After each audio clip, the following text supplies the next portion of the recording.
Start with a seriously strange creature, one which has been sighted and photographed only a handful of times. So bizarre is its appearance that some have before asked, is it even real, or is it just a hoax image circulating online? Well, the big fin squid is absolutely real, and it really does look like that. Stranger yet, it's believed there are various distinct types of big fin within the genus, and several of the photographed specimens look a little different.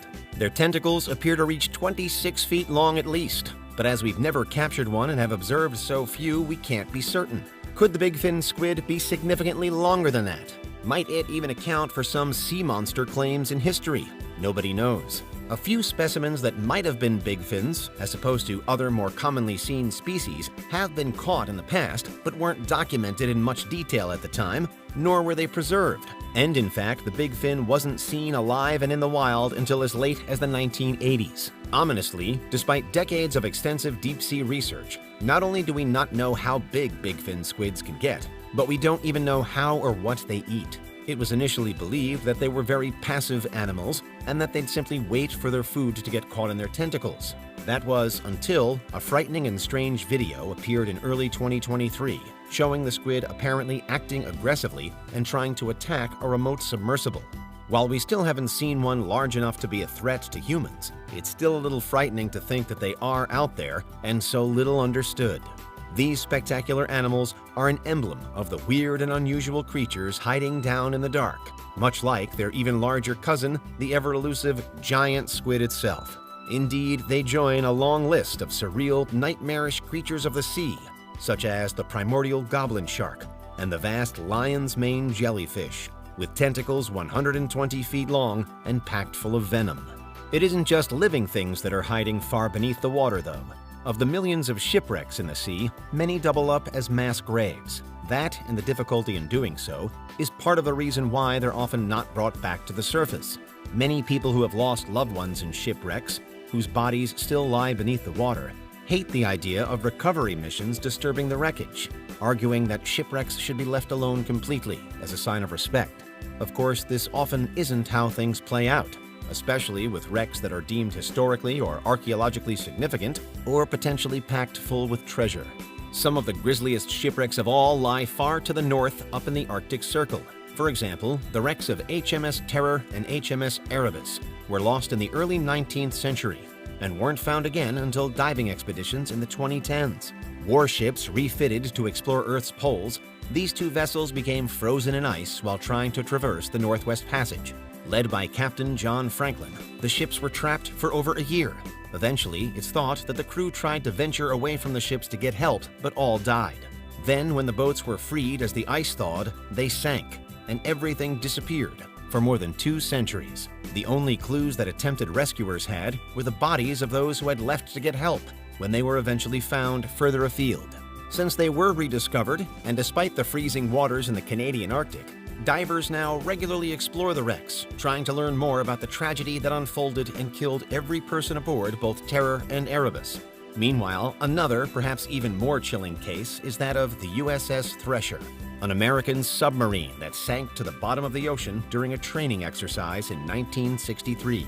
After what's described as a malfunction, the Thresher ended up hundreds of feet below the depth it should have been at and was crushed by the pressure. It became the first nuclear submarine to sink in history. Over 100 people died in the peacetime disaster, and the wreck is still down there. On land, there are various theories as to the nature of the malfunction, but none are certain. As mysterious as some shipwrecks are, however, we do still usually, although not always, know what the ships were and generally how they sank. But what about those strange things people find in the sea that we can't explain? We're talking now about vast structures that look man-made, but which are also deep, deep in the ocean. One such structure is the Yonaguni Monument in Japan, one of the most famous USOs, unidentified submerged objects, in the sea. This region of the Pacific Ocean, far southwest of most of Japan, is regularly visited by divers wanting to interact with hammerhead sharks. But in 1986, one such diver discovered these bizarre rock formations a few dozen feet below the surface. The monument is made up of many sharp geometric shapes that look as if they must have been carved by an intelligent species. Could then the builders have been ancient humans erecting monuments in a place that eventually sank beneath the waves? Or could they even have been a visiting alien race? Could the Yonaguni Monument be the fabled Atlantis? The varied theories mount up and up. That said, there is a general consensus, and it's not so outlandish. While one Japanese geologist in particular, Masaaki Kimura, is convinced that the formation is man-made, most experts believe that it actually formed naturally. They say the sharp lines of the monument don't contradict anything we know about geology and rock formation, following similar and expected patterns. Its strange shape could be specifically attributed to how earthquake-prone the area is, too. And, quite apart from anything else, it's also pretty small to be a former city or settlement. Still though, if you're interested in diving near the Ryukyu Islands, you can go see the monument for yourself and make up your own mind about how exactly it got there.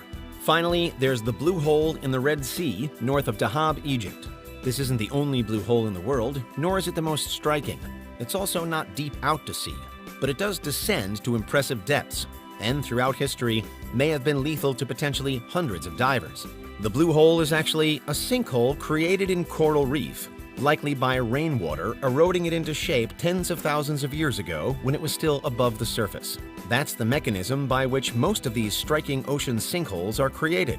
But the Blue Hole near Dahab is considered the most dangerous of all, with an age-old reputation for fatal accidents. These fatalities may have occurred when divers underestimated the length of the sinkhole's underwater tunnel known as the Arch. The Arch connects the hole to the open ocean and can be swum through under some conditions. But you have to be an experienced diver with the right equipment. And even then, people can still get lost and disoriented in the tunnel, which is nearly 400 feet deep, where they sadly perish. This has happened to even world-class divers before, with the Blue Hole revealing its merciless nature time and time again. That said, the Blue Hole isn't quite the deepest such location in the world. That honor goes to the Dragon Hole in the South China Sea, itself the subject of many local legends and myths. The Dragon Hole is an astounding 987 feet deep, and sometimes hundreds of feet wide, positioned there in a stunning coral reef. Travel deep enough here, and there's nearly no oxygen, meaning that most life can't survive. But it does hold a wealth of information for scientists about the history of our planet and how the climate changes over time.